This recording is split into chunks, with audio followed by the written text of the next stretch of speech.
اعوذ باللہ من الشیطان الرجیم بسم اللہ الرحمن الرحیم الحمدللہ رب العالمین والصلاة والسلام علی سید الانبیاء والمرسلین وخاتم النبیین۔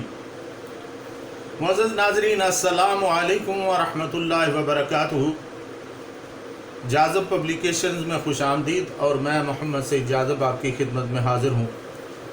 تعلیم القرآن کا سلسلہ جاری ہے۔ اس سے پہلے ناظرین میں نے آپ کو سورہ بقرہ کا تعارف کروایا اور پھر اس کے فضائل سے آپ کو آگاہ کیا، اور آج کی نشست میں انشاءاللہ العزیز سورہ بقرہ کے چند خواص یعنی اس کی خاصیتیں کیا کیا ہیں ان کے بارے میں آپ کی خدمت میں عرض کروں گا۔ لیکن اس سے پہلے ناظرین، اگر آپ سمجھتے ہیں کہ میرا بیان آپ کے لیے مفید ہے اور اس سلسلہ کو جاری رکھنا چاہتے ہیں تو میری ویڈیوز کو شیئر کیجئے اور ان کو سبسکرائب کر لیجئے تاکہ بر وقت آپ تک میری ویڈیوز پہنچتی رہیں۔ ناظرین، سورہ بقرہ کے فضائل کی طرح اس کے خواص بھی بے شمار ہیں۔ ان میں سے چند ایک آپ کی خدمت میں عرض کرتا ہوں، لیکن یہ بتا دوں کہ میں نے یہ خواص اور جو خاصیتیں ہیں میں نے وظائف کی مختلف کتابوں سے کشید کیے ہیں۔ پہلی بات یہ ہے کہ جو کوئی سورہ بقرہ روزانہ 7 بار پڑھا کرے وہ مرض سرا یعنی مرگی اور جنون یا جزام، برس اور آسیب سے محفوظ رہتا ہے۔ دوسری بات یہ ہے کہ اگر کوئی شخص بہترین روزگار اور رزق میں کشادگی چاہتا ہو تو سورہ بقرہ روزانہ تہجد کی نماز ادا کرنے کے بعد اور فجر سے پہلے ایک بار تلاوت کرے اور اللہ تعالیٰ سے دعا مانگے، انشاءاللہ اچھا روزگار نصیب ہوگا۔ تیسری بات یہ ہے کہ اگر کسی کو دشمن کا خوف ہو تو اس سورت کو رات کے 12 بجے اول سے آخر تک پڑھے اور دل میں اپنے دشمن کا تصور کرے، اللہ تعالیٰ اس کی برکت سے اس کے دشمن کی برائی دور کر دے گا اور اس کا کوئی ہیلہ اس پر نہیں چلے گا۔ اگلی بات یہ ہے کہ جس گھر میں سورہ بقرہ ہمیشہ پڑھی جائے اس میں شیطان داخل نہیں ہوتا، جیسا کہ میں نے اس کے فضائل میں آپ سے بیان کیا تھا۔ پھر یہ کہ جس موسم میں بچوں کو چیچک نکلتی ہے، اس میں جس بچے کے روبرو نہار منہ سورہ بقرہ نہایت خوشالہانی سے پڑھی جائے اور اس بچے پر دم کر دیا جائے تو اس کو اللہ تعالیٰ کے فضل و کرم سے چیچک نہیں نکلتی، اگر نکلے تو خطرناک نہیں ہوتی۔ یہ ضروری ہے کہ پڑھنے والا اور بچہ دونوں نہار منہ ہوں۔ ناظرین، جو کوئی جہاز میں سوار ہو اور جہاز خطرہ میں آ گیا ہو یا کسی شخص کو رات کے وقت راستہ بھولنے یا لٹ جانے کا اندیشہ ہو تو وہ شخص یہ آیا کریمہ برابر پڑھتا رہے۔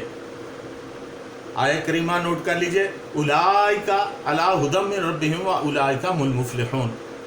انشاءاللہ تعالی کسی کو کبھی بھی راستہ نہیں بھولے گا اور صحیح سلامت منزل مقصود تک پہنچے گا۔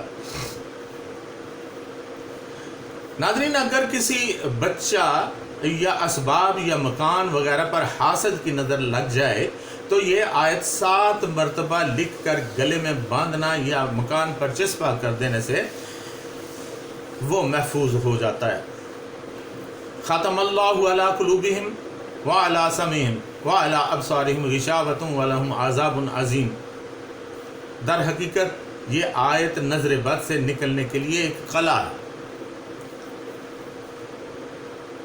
ناظرین، آیت نمبر 163 ہے، وَإِلَٰهُكُمْ إِلَٰهٌ وَاحِدٌ لَا إِلَٰهَ إِلَّا هُوَ الرَّحْمَٰنُ الرَّحِيمُ۔ اس آیہ مبارکہ میں اسم اعظم ہے۔ 1,21,000 مرتبہ اس کا پڑھنا ہر قسم کی مہم کے لیے اکثیر ہے۔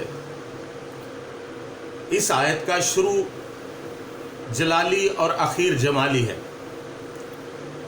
طریقہ اس کا یہ ہے کہ 11 دن کا اعتکاف کیا جائے، پڑھنے والا 11 روزے رکھے، حلال کھانا کھائے، روزانہ 11,000 مرتبہ اس آیت کا ورد کرے، ہر روز اختتام کے بعد سجدے میں جا کر مراد حاصل کرنے کے لیے دعا کرے، انشاءاللہ تعالی پہاڑ کے برابر سخت مصیبت بھی رفع ہو جائے گی۔ ناظرین، جس عورت کے دودھ کم ہو اس کے لیے نئی مٹی کی تشتری پر پہلے بسم اللہ الرحمن الرحیم لکھے، پھر والدات یرضعن اولادہن حولین کاملین لمن اراد ان یتم الرضاع 7 روز تک لکھ کر اس کو پلانا نہایت مجرب ہے۔ ناظرین، آیت الکرسی کے فائدے اور خاص بے حساب ہیں، جس کا بیان یہاں پر کرنا بہت مشکل ہے۔ صرف چند باتیں جو احادیث سے ثابت ہیں عرض کر دیتا ہوں۔ روزانہ رات کو سوتے وقت آیت الکرسی پڑھ کر سوئیں، رات بھر شیطان کے شر سے محفوظ رہیں گے۔ جس مکان میں رات کو آیت الکرسی پڑھی جائے وہاں انشاءاللہ کبھی چور نہیں آئے گا، اور اگر آیا تو اندھا ہو جائے گا۔ جس بچہ پر ایک دفعہ یہ آیت دم کر دی جائے اس بچہ کو سارا دن نظر نہیں لگے گی۔ جس کھیت میں، جس باغ میں آیت الکرسی پڑھی جائے وہ تمام آفتوں سے محفوظ رہے گا۔ جو کوئی آیت الکرسی صبح و شام پڑھے گا وہ جادو کے اثر سے محفوظ رہے گا۔ ناظرین، آیت الکرسی کے یہی فضائل اور خواص انشاءاللہ العزیز جب آیت الکرسی کا بیان شروع ہوگا تو بھی عرض کروں گا، اور اس سے مزید بھی عرض کروں گا۔ آج کے لیے اتنا ہی۔ آئندہ نشست سے ہم باقاعدہ سورۃ البقرہ کا ترجمہ، اس کے معنی، اس کے مفاہیم اور تشریحات شروع کریں گے۔ ناظرین، مجھے امید ہے کہ آپ حضرات اس کو نہایت غور سے سن رہے ہوں گے اور سنتے رہیں گے۔ اللہ تعالیٰ سے دعا ہے کہ آپ کو سمجھنے کی توفیق عطا فرمائے۔ تو یاد رکھیے کہ قرآن مجید کا ناظرہ پڑھنا تو ثواب کی بات ہے، اس میں کوئی شک نہیں ہے، لیکن اس کا سمجھنا اور سمجھ کر پڑھنا یہ بھی نہایت ضروری ہے، کہ اصل ثواب یہی ہے کہ اس کو سمجھ کر پڑھا جائے، اور جو راز قرآن کریم کھولتا ہے ان سے آگاہی حاصل کی جائے۔ قرآن کریم کیا راز کھولتا ہے یہ انشاءاللہ العزیز آپ کو ساتھ ساتھ پتہ چلتا رہے گا۔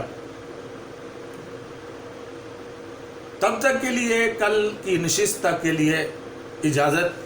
وما علینا الا البلاغ المبین۔